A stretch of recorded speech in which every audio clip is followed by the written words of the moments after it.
Welcome back to Movie Speaks. Eastside High School is one of the most successful schools in Paterson, New Jersey. Joe is a teacher in this school, and his class adores him because he teaches important things with kindness but also fun competitions. One morning, his class is interrupted by fellow teacher Frank, who tells him they're holding a meeting of the union executive board without them. Furious, Joe bursts into the meeting and yells at everyone for not supporting his reform ideas and always giving up as soon as the local government asks them to keep things quiet. Tired of Joe's behavior, the board agrees to transfer him to another school. 20 years later, Eastside High has deteriorated to the point where it's called a cauldron of violence. The building itself has lost its shine, and the students don't know the meaning of good behavior. Bullying and violence are in every hall, they don't listen to teachers and even beat them up when they try to intervene, and illegal substances and arms are dealt as if they were candy. Most of the students can't pass the minimum basic skills test, and this is bad news for Mayor Botman, who doesn't want to lose the school to state administration because it'll cost him the election. Frank, now school superintendent, and Mr. Rosenberg, the school board attorney, arrive at the only logical conclusion: they must bring Joe back. Botman doesn't like the idea, but he approves it because he doesn't have a choice. Frank and Rosenberg go to see Joe, offering the position of principal at Eastside, but Joe turns them down, explaining he knows the mayor only wants to save himself and not the kids. However, Frank gets him to change his mind by pointing out that Joe hasn't made a difference so far with all his crazy Joe routine and he shouldn't take that to his grave. The next day, Joe shows up at Eastside as the new principal. He holds a meeting with the other teachers and immediately puts his autocracy into play, saying he's the only one that speaks in his meetings. After asking for a list with the names of every student involved in criminal activities, he orders the custodian to clean the walls and make any student in detention help him. Mr. Darnell, the English teacher, is demoted to assistant of the football coach. There will be guards in the hallways to help them stop the violence, and all teachers must concentrate on getting the students ready for their next standardized test because the school needs 75% of approval, and last time they did less than 40. Next, Joe calls for a school assembly, where all the troublemakers from the list are put on stage. When Joe comes over, he bumps into Kanisha, who is happy to see him because he used to be her elementary school principal. Joe gets on the stage and asks for silence, but nobody pays attention to him, and the troublemakers laugh when he asks them to sing the school song. Seeing them as incorrigible, Joe decides to expel all the troublemakers, promising the rest of the kids that nobody will bother them anymore. Security takes all the students off the stage and this is enough to make everyone else calm down, especially when Joe tells them they could be next if they don't study hard. In the afternoon, Joe has a meeting with all the parents. Liana, the mother of one of the expelled kids, is furious about what happened, and many parents support her. But Joe doesn't give in and offers a speech about a few bad apples spoiling the entire basket. He explains he expelled 300 kids to save 2,700 and that he promised God he would save the school. This speech earns him the support of almost every parent, but Liana stays angry. The following day, Joe comes to school to find a kid waiting for him. Sams was expelled and now tries to tell Joe he made a mistake because he didn't do anything, but Joe knows he's lying and takes him to the roof with him. He calls Sams a coward for not telling his parents he was expelled and tells him consuming those illegal substances will kill him, so if he wants to die this badly, he should jump. Sams obviously refuses and promises he'll do better, and Joe accepts to give him a second chance, but if he messes up again, he'll be out for good. During lunch, Joe goes from table to table hearing what the students have to say and offering some advice. He's happy to see Ray is wearing a suit, which sets an excellent example, unlike Sams and his friends who dress sloppily. When he notices them bothering a girl, Joe makes them stand up and calls out their clothes choice in front of everyone, then asks them to sing the school song. He also reminds the entire room that nobody should move during the school song, so when Darnell bends over to pick up some trash, Joe sends him to his office. The boys don't know the lyrics anyway, causing Joe to give them detention and inform everyone that from now on, they all should be ready to sing the school song on command or there will be consequences. Afterward, Joe goes to see the music teacher Elliot to tell her about the new rule. Elliot accepts it but she'll teach the school song after they're done training for an incoming choir concert in New York. The kids are practicing Mozart, and Elliot would like their work to be respected. She calls out Joe, saying he doesn't like other adults standing up to him, and Joe reacts by firing her and canceling the concert so the students can concentrate on the incoming test. From now on, the pianist Mrs. Powers will be in charge of the music class. Afterward, during his meeting with Darnell, Joe gets called out again. Darnell thinks he's being treated as trash and wants the principal to remember these are his students as well.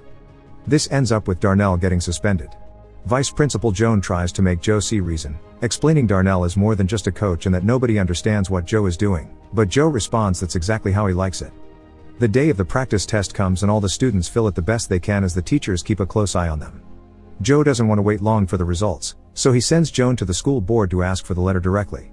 One morning, the special presentation a student is doing for the local press is interrupted by an attack in the cafeteria. One of the expelled boys came back and is beating up Ray, he's also got a knife. Joe quickly catches him and wonders how he got in. Security tells him someone must have let him in from the inside. At that moment, Joe decides all school doors will be locked and chained. Sometime later, Joe finds Kanisha feeling upset. She's a smart girl, but her grades haven't been good since she lost a place to live because her mother doesn't want her. Determined to help, Joe takes Joan to see Kanisha's mother at her home. The mother explains she had Kanisha when she was a teenager, so she had to drop her normal life to work. Nowadays she's trying to get clean, but that puts her in an awful state of mind. That's why she thought it would be better to send Kanisha with child services, but she never stopped wanting her around or loving her. Joe promises to help her find a better job and a nicer place to live as long as she takes Kanisha back and helps her stay concentrated on her studies. The news of the chained doors reaches the newspapers, and Liana takes the chance to take the complaint to the school board. Frank scolds Joe for behaving this crazy, mentioning that Liana is organizing a group to remove him and the fire chief is on her side. He thinks Joe is alienating everyone like he did with his wife, so now he'll write an apology letter to Elliot and Darnell, because if Joe wants to be respected as an authority, he should start by respecting authority as well. Darnell is reinstated, but the problems aren't over yet. The fire chief shows up at the school with the press, so Joe gets him to leave while threatening him with a bat. Joan tries to express her concerns over this attitude, but as usual, she's ignored. To Joe's disappointment, the next time he sees Ray is when the boy comes to say goodbye because he can't stay in this school anymore. Later, Joe finds Sams and his friends goofing around in the bathroom. He makes them sing the school song and is shocked to hear a beautiful rendition done in the style of a church choir.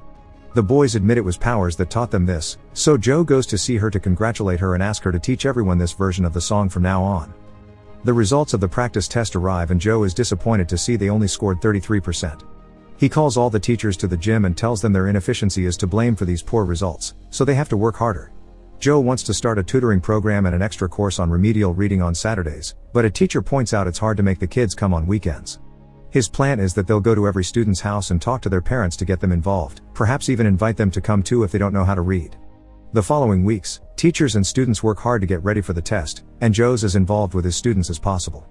This is still not enough for Liana, who together with the fire chief goes to talk directly to Botman. Frank and Rosenberg try to defend Joe, but Botman kicks them out of the meeting and reaches an agreement with Liana so she doesn't convince the town not to vote for him. Botman will get Joe fired, and Liana will gather people's support for his campaign. Later in the bathroom, Botman tells the fire chief that they'll arrest Joe for the illegal chains after the test, unaware that Rosenberg is in one of the stalls and hears everything. Rosenberg informs Frank of this and they go to warn Joe, who quickly comes up with a plan. When the security guards see the chief coming, they'll call code 10 through the walkie-talkies and the teachers can temporarily remove the chains. Afterward, Joan tries to talk to Joe about the progress of their reading program, but he tells her he's too busy to look into it now and that his vice principal should do things without needing him all the time. At the end of the day, Joan asks Joe for a transfer, explaining how frustrating it is to work with him. She calls him an egomaniacal windbag that whips people who can't fight back and points out half the staff feels the same way, they just haven't walked out yet because they care about the kids. Joan, however, has had enough of his lack of respect and support for the teachers, so she wants out. The next day before assembly, Joe gives Joan her transfer papers. Then he gives the kids a speech about the bad fame the school has in town, inspiring them to prove they're not savages. He also shows his gratitude towards the teachers, which he gives Joan credit for. Next, Powers sings Lean on Me and the kids sing along, excited to show the government they aren't inferior. Seeing the whole school come together, Joan decides to stay. On the day of the test, the students fill the exam with confidence. But there's also a school board meeting coming and Liana can't wait anymore, so Botman finally gives the fire chief permission to get a court order. Meanwhile at school, Kanisha discovers she's pregnant, but her boyfriend doesn't believe he's the father even if she swears he's the only boy she's been with. Joe offers his support and promises they'll find some other alternatives, but their conversation is interrupted by a guard announcing the arrival of the fire chief with Liana and reporters. Calling code 10, Joe tries to get the chains removed, but the chief is ready and has a recording of this code, so Joe gets arrested for violating the fire code, leaving Joan in charge. That night, the school board holds a meeting. Frank tries to defend Joe's work, but Liana points out the school only got 33% during the practice test, meaning Joe actually failed at his work. The meeting is suddenly interrupted when every single student shows up demanding Joe be released. Botman knows it'll look bad if they fire a man with such support, so he talks to Joe, asking him to tell the students to leave. When Joe refuses, Botman pulls out the big guns and explains the cops are getting ready outside. If the students riot, things may get violent. Joe accepts to talk to them, but only for the sake of their safety, not because he thinks they're doing anything wrong. When he comes out, Liana is talking to the kids, but she's only getting insulted and reminded of all the things Joe did for the school. He's touched when he hears them call him a father, but he's still worried about the police, so Joe takes over and reminds them to respect the law. His speech is suddenly interrupted by Joan, who brings the results of the tests with excellent news: the school has passed. As everyone celebrates, Joe tells Botman that he and the state can go to hell. Joe gets to keep his job, and the students end the night singing the school song.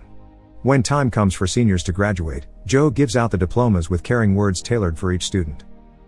Make sure to subscribe and turn on notifications so you can watch more videos like this. Thanks for watching.